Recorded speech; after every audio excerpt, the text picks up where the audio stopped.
तेरे दर पे आने से पहले मैं बहुत कमज़ोर होता हूँ, मगर छू लेते ही तेरी चौखट मैं कुछ और होता हूँ। औरों को जो भी मिला है अपने मुकद्दर से मिला है, मुझको तो मेरा मुकद्दर भी तेरे दर से मिला है। नमस्कार दोस्तों, स्वागत है आपका नर्चरिंग द माइंड्स में। आज की कहानी है श्री खाटू श्याम जी के बारे में, जिनका नाम पहले बर्बरिक था। बर्बरिक महाभारत के एक महान योद्धा थे। घटोत्कच और अहलावती, जो कि एक नाग कन्या माता थी, उनके सबसे बड़े पुत्र थे वो। खाटू श्याम जी पांडुपुत्र भीम के पोते और घटोत्कच के बेटे बर्बरिक हैं। बर्बरिक बचपन से ही बहुत ही वीर और महान योद्धा थे।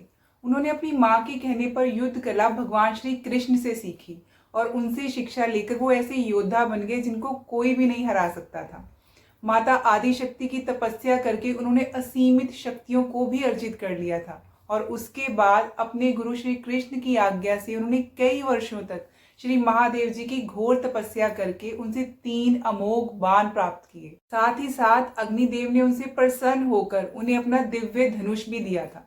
महाभारत का युद्ध जब कौरवों और पांडवों के बीच में शुरू हुआ तो बर्बरिक की भी इच्छा हुई इस युद्ध में शामिल होने की, तो इसलिए वो अपनी माता का आशीर्वाद प्राप्त करने पहुंचे। तो माँ ने बोला कि वहां पर जाकर हारे हुए का पक्ष देना। उन्होंने अपनी माँ को हारे का सहारा बनने का वचन दिया और युद्ध के लिए वहां से निकल पड़े। युद्ध पे निकलते समय वो अपने नीले घोड़े, अपने 3 बाण और अपने धनुष को साथ लेकर निकले।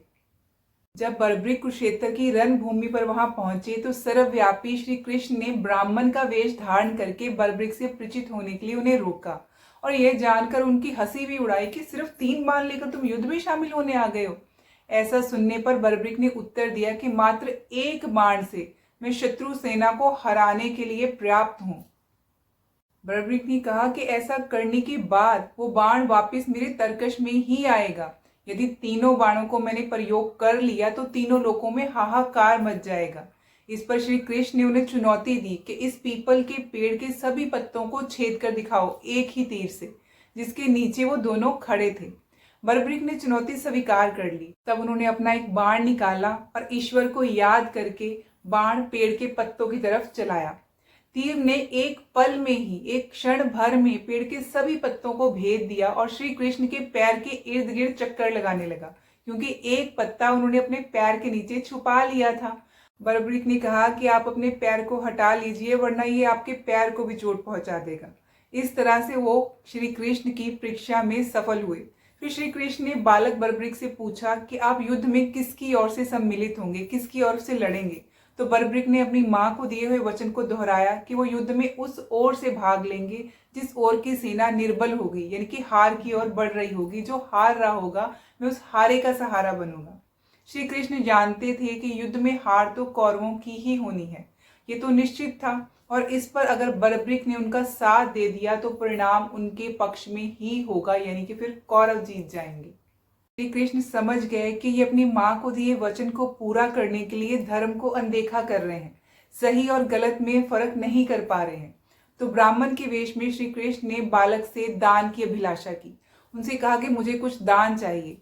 इस पर वीर बालक ने उन्हें वचन दिया कि आप जो भी मांगेंगे मैं आपकी इच्छा जरूर पूरी करूंगा। तो इस वचन को लेने के बाद श्री कृष्ण ने उनसे शीश का दान मांग लिया। बालक बर्बरिक एक पल के लिए तो बिल्कुल हैरान हो गए कि कोई ब्राह्मण ऐसा दान कैसे मान सकता है। तो उन्होंने कहा कि पहले आप अपने असली रूप में आइए, क्योंकि कोई आम ब्राह्मण कभी भी ऐसा दान नहीं मान सकता। तो श्री कृष्ण ने उनकी इच्छा पूरी की, उनको अपने विराट रूप का दर्शन करवाया। उन्हें बर्बरिक को समझाया कि युद्ध आरंभ होने से पहले युद्ध भूमि की पूजा के लिए एक वीर क्षत्रिय के शीश की दान की आवश्यकता होती है, इसका दान देना पड़ता है। उन्होंने बर्बरिक को युद्ध में सबसे वीर उपाधि देकर अलंकृत किया। श्री कृष्ण ने कहा कि तुम्हारे जैसा कोई भी योद्धा यहाँ नहीं है, इसलिए उन्होंने उनका सर, उनका शीश दान में मांगा। बर्बरिक ने उनसे प्रार्थना की कि वे अंत तक युद्ध देखना चाहते हैं। श्री कृष्ण ने उनकी ये बात भी स्वीकार कर ली। रात भर बर्बरिक ने अपने आराध्य भगवान शिव की पूजा अर्चना की और सुबह स्नान आदि से निवृत्त होकर पूजा अर्चना करने के बाद उन्होंने अपने शीश का दान दे दिया। उनका सिर युद्ध भूमि के पास ही एक पहाड़ी पर सुशोभित कर दिया गया, जहां से बर्बरिक संपूर्ण युद्ध का जायजा ले सकते थे। जब युद्ध समाप्त हो गया और पांडव जीत गए तब युद्ध की समाप्ति पर पांडवों में आपस में बहस होने लगी कि युद्ध में विजय का असली श्रेय किसको जाता है। इस पर श्री कृष्ण ने सुझाव दिया कि बर्बरीक का शीश संपूर्ण युद्ध का साक्षी है। वहां से वो सारा कुछ देख रहा था कि किसने क्या क्या किया, इसलिए इससे बेहतर निर्णायक कोई भी नहीं हो सकता है। तो चलिए उसी से जाकर पूछते हैं कि इस युद्ध को जिताने वाला कौन है। सभी इस बात से सहमत हो गए। तो सब पहुंचे उसके शीश के पास और उससे जाकर पूछने लगे कि बताओ, इस युद्ध को जिताने वाला महान योद्धा कौन है, जो इस युद्ध की जीत का कारण बना, जिसको ये श्रेय मिलना चाहिए, कौन है वो। तो बर्बरीक के शीश ने उत्तर दिया कि श्री कृष्ण ही युद्ध में विजय प्राप्त करने के सबसे महान कार्य करता है। उनकी शिक्षा, उनकी उपस्थिति, उनकी युद्ध नीति ही निर्णायक थी। इसके बिना युद्ध को जीतना असंभव था, इसके बिना युद्ध जीता नहीं जा सकता था। उन्हें युद्ध भूमि में सिर्फ और सिर्फ उनका सुदर्शन चक्र ही घूमता हुआ दिखाई दे रहा था, जो कि शत्रु की सेना को काट रहा था। ये सुनकर श्री कृष्ण कहने लगे कि वाह, तुमने तो वो देख लिया जो और कोई भी नहीं देख पाया, देखने की समर्था भी नहीं रखता था। और प्रसन्न होकर श्री कृष्ण ने उनको वरदान दिया, कहा कि तुम मेरे नाम शाम से पूजे जाओगे, बहुत ज्यादा प्रसिद्धि पाओगे। मेरी सभी 16 कलाएं तुम्हारे शीश में स्थापित होंगी और तुम मेरे ही प्रतिरूप बनकर पूजे जाओगे। इसके बाद आशीर्वाद देते हुए श्री कृष्ण ने बर्बरीक के शीश को रूपावती नदी में बहा दिया। माना जाता है कि कलयुग में बर्बरीक का शीश सीकर के खाटू गांव की धरती में दफन मिला। कहा जाता है कि एक बार जब गाय वहां से पार हो रही थी, निकल रही थी, तब उसके थनों में से दूध बहने लगा। इस चमत्कार को देखकर गांव के लोग हैरान हो गए, इतने अचंभित हो गए कि उन्होंने वहां की खुदाई की, जिसमें कि बर्बरीक का वो शीश मिला जिसे भगवान श्री कृष्ण ने नदी में प्रवाहित कर दिया था। बर्बरीक का शीश मिलने के बाद खाटू गांव के राजा रूप सिंह को एक सपना आया, जिसमें उन्हें भगवान दिखाई दिए और उन्होंने उसे मंदिर बनाकर शीश उसमें स्थापित करने का आदेश दिया।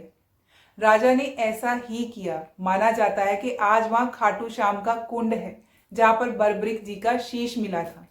इसी कारण उस कुंड की भी विशेष मान्यता है।